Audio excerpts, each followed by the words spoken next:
Alright, so we're going to look at equivalent statements in this section, and specifically we're going to look a lot at the if-then statements and finding equivalencies and things of that nature.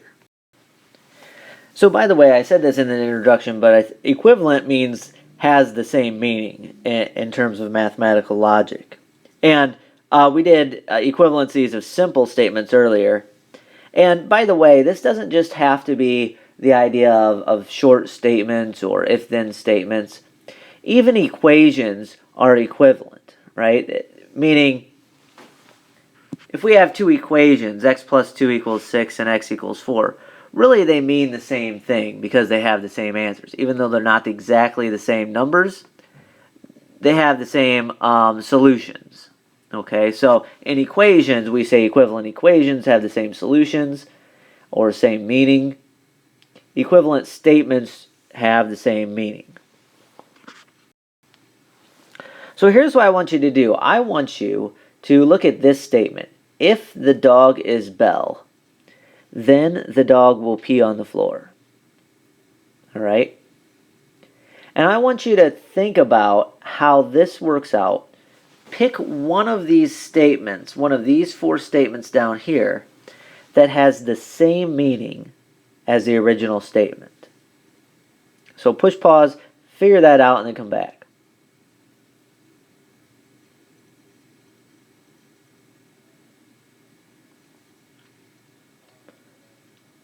Alright, so hopefully you've done that. You've read through them all. And let's go through one by one. And it might behoove us to draw a Venn diagram, or at least of the original statement. So it says, if the dog is Belle, then the dog will pee on the floor. So what we're saying is that dog named Belle is going to force us to, be forced to pee on the floor. Okay. So we're kind of looking for the equivalent picture of that. Now, obviously, this first one gets crossed off. It says, if the dog is Belle, then the dog will not pee on the floor. That's not the same thing. Okay. That would mean that Belle not peeing on the floor, so Belle would have to be outside of this. Okay. Now, look at the second one. If the dog pees on the floor, then the dog's name is Belle. Now, it turns out this isn't the same either, because if we think about our Venn diagram, there may be a dog who pees on the floor whose name is not Belle, right? Maybe there's a Fido who pees on the floor. Or maybe there's a, whatever your dog's name, Cujo, that pees on the floor. So there may be a dog that pees on the floor whose name is not Belle in this idea. So that's out. Okay. Now look at this, the third and the fourth. I'll say this. The third is the equivalent.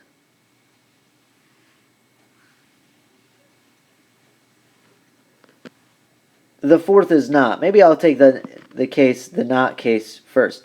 So, the not case says, if the dog is not Belle, so if the dog is outside here, outside of the B, then the dog will not pee on the floor.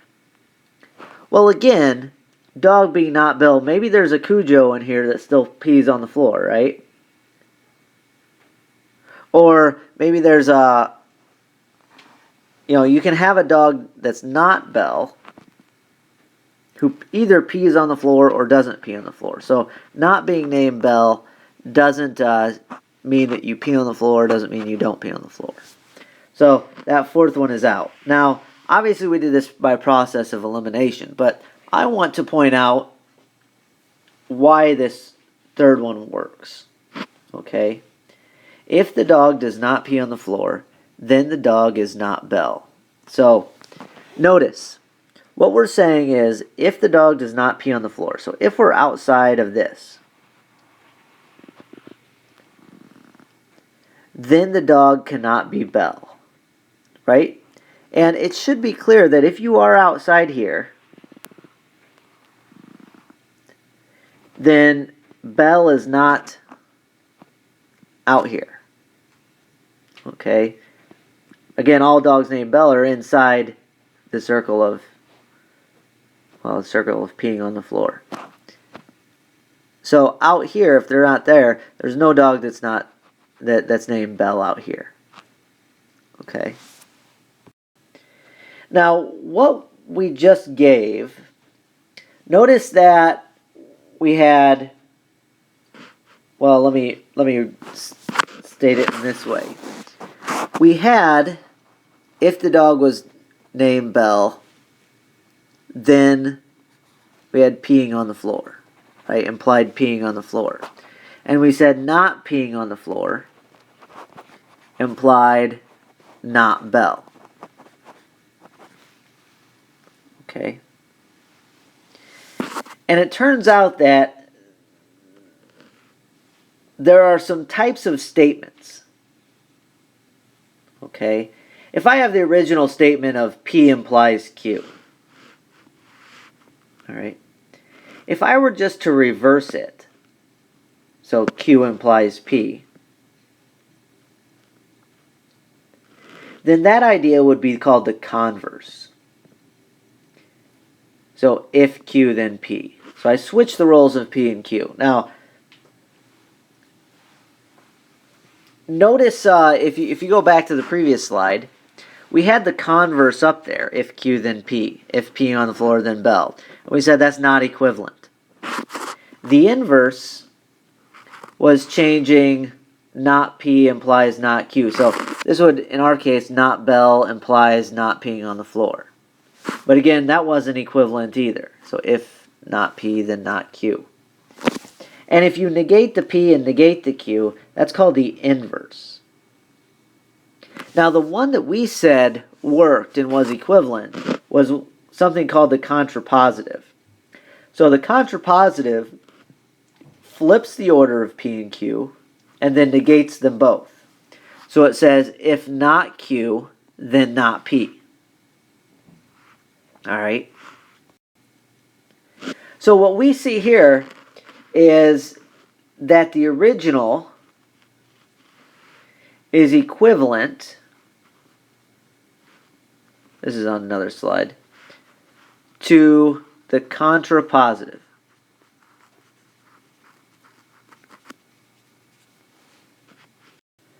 All right, and like I said, I'll put that on a slide here in a second, but I want you guys to be able to write a statement. If I give you a statement, like if the dog's name is Belle, then it pees on the floor, to write the original, the contrapositive, the inverse, and the converse.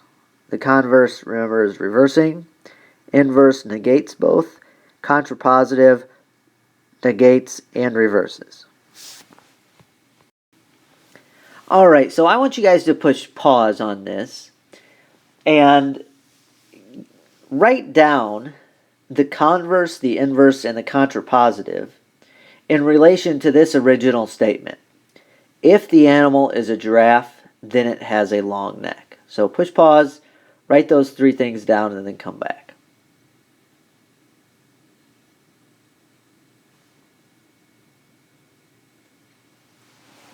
All right, so converse. First off, converse, some people think of this as the reverse. It's if the animal has long neck, then it is a giraffe. Okay, I want to write these fairly quickly because they're and fairly short. I'll do some really short notation. If you're on a test or something, write every word. But I'm doing this just to save space. The inverse says if the animal is not a giraffe, then it doesn't have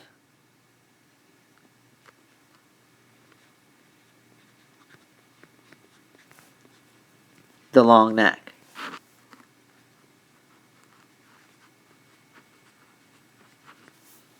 All right. So if not a giraffe, then it doesn't have a long neck. Contrapositive says if the animal doesn't have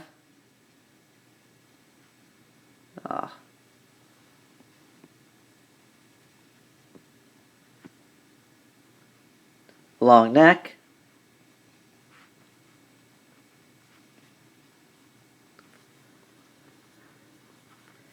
then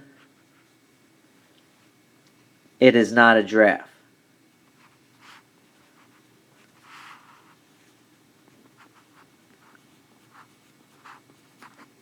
All right.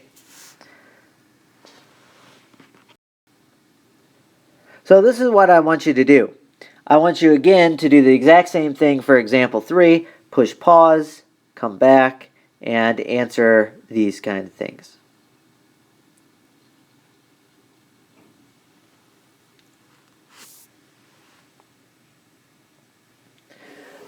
All right, converse says if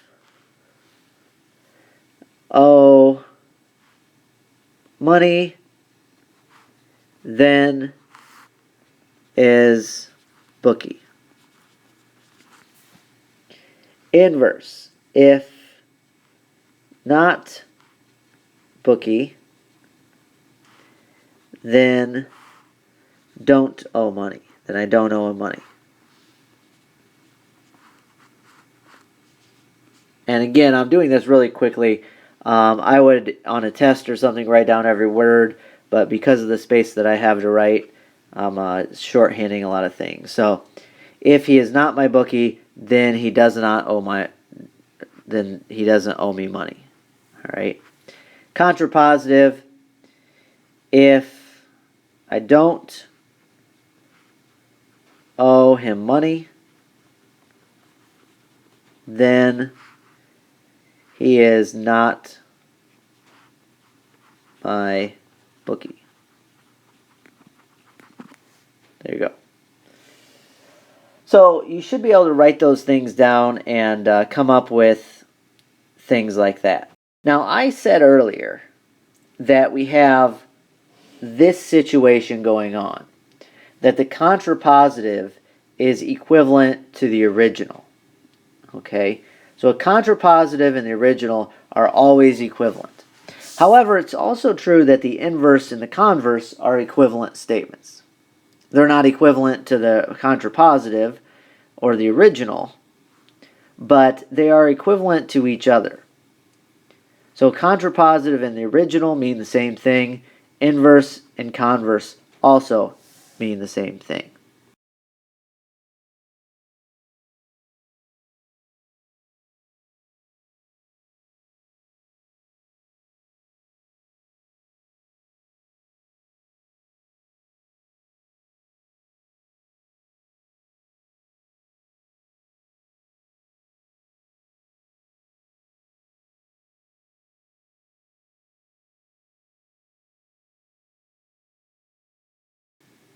Now here's what I mean by that.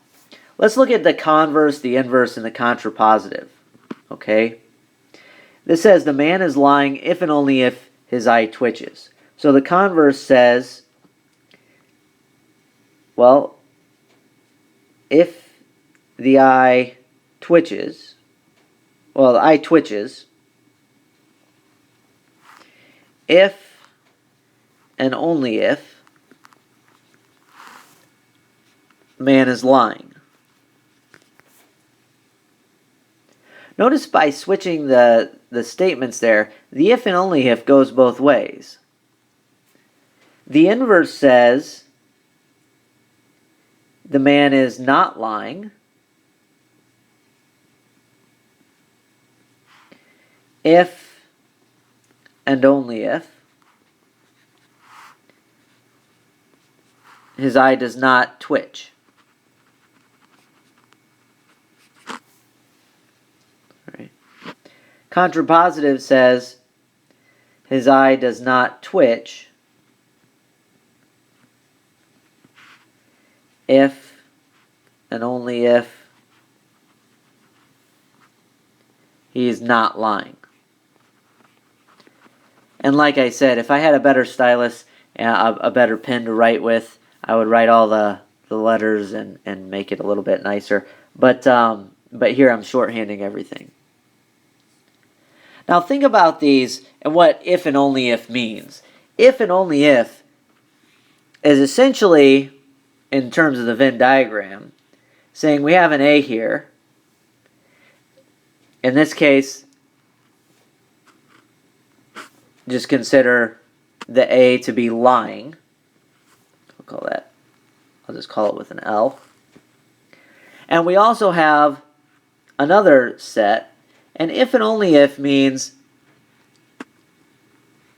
they're really basically the same thing. Lying implies twitching, twitching implies lying. So our Venn diagram is basically two circles that are right on top of each other. There's nothing outside of lying that's going to get us twitching and vice versa. So if that's the case, notice that all of these statements really mean the same thing. Okay, all of these statements are true. So you can see what's going on in that case.